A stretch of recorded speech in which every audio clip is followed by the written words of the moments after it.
Hello friends, कैसे हैं आप? आशा है बहुत अच्छे से होंगे।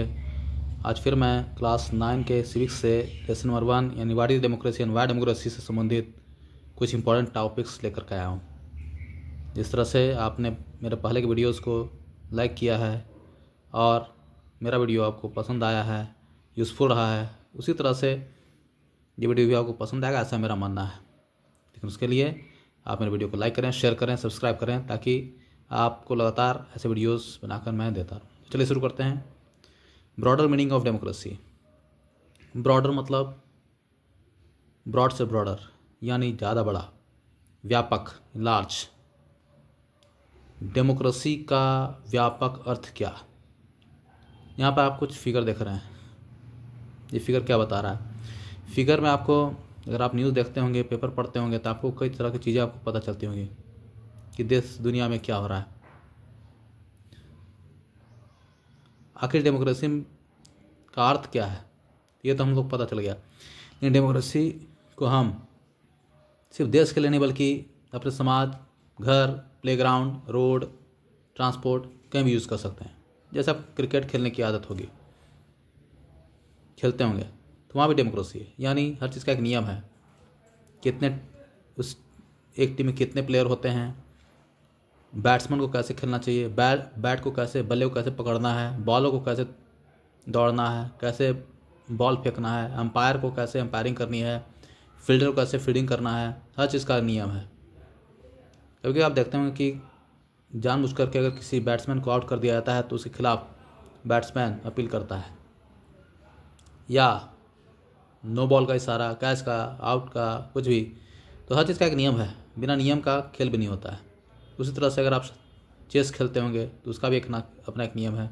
फुटबॉल खेलते होंगे, हॉकी खेलते होंगे, कुछ भी इंडोर या आउटडोर गेम खेलते हैं, सबका एक अपना नियम है। सड़क पर आप चलते हैं, आप सुनते होंगे कि कई बार एक्सीडेंट्स हो जाते हैं। आपसे पूछा जाए कि एक्सीडेंट क्यों, तो जवाब सीधा है कि गलत तरीके से ला रहा था गाड़ी, इसलिए एक्सीडेंट हो गए।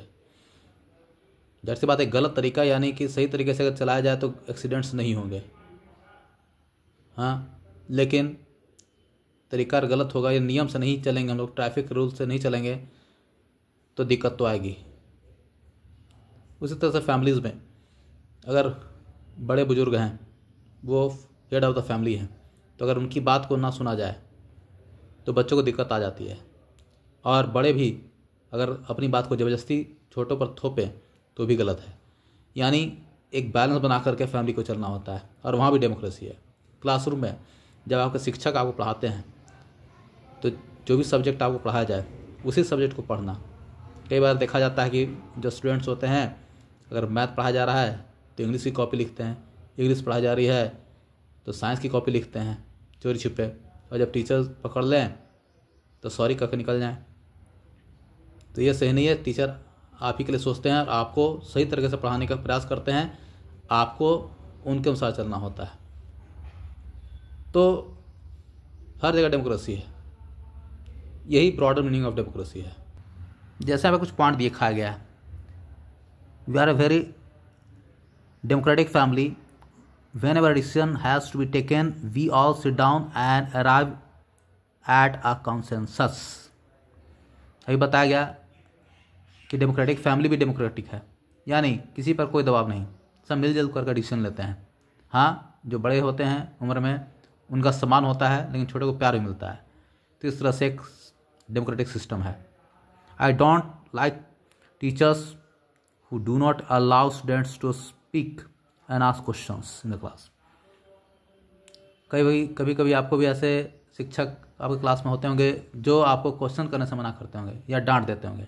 आपको बुरा लगता होगा कि टीचर ने मेरे सवाल का जवाब नहीं दिया या डाउट क्लियर नहीं किया, तो आपको बुरा लगता होगा। लेकिन ऐसे टीचर्स भी होंगे जो आपको हमेशा एक टाइम देते होंगे पढ़ाने के दौरान सवाल करने का, और आप अपना सवाल भी तरीके से पूछते होंगे। और तीसरा बताया गया कि one leader and his family members decide everything in his party. आज के समय में अगर आप पेपर आदि पढ़ते होंगे, न्यूज़ देखते होंगे, तो ऐसा देखने में आता है कि भारत में कुछ ऐसी पार्टियां हैं जहां पार्टी का डिसीजन एक फैमिली या उस फैमिली के सदस्य लोग ले रहे हैं, न कि बाकी के मेंबर्स। तो दैट इज समथिंग अनडेमोक्रेटिक। तो कहने का अर्थ है, जैसे भी बताया गया कि चाहे वो परिवार हो, समाज हो, देश हो, राज्य हो, प्लेग्राउंड हो, सड़क हो, क्लासरूम हो, कहीं भी हर चीज़ एक नियम से चलना चाहिए, तो ही डेमोक्रेटिक कहलाएगा। अगर नियम से नहीं चलेगा तो अनडेमोक्रेटिक है। इसी को हम ब्रॉडर मीनिंग ऑफ डेमोक्रेसी कह सकते हैं। आशा आपको बात समझ में आ गई होगी। अगर बात समझ में नहीं आए तो मैंने पहले बताया कि आप कमेंट बॉक्स में अपने क्वेश्चंस लिख करके भेजेंगे, आपको उसका जवाब मिलेगा। आज के लिए इतना ही। अगले वीडियो में हम फिर कुछ नया लेकर के आएंगे। तब तक के लिए थैंक्स।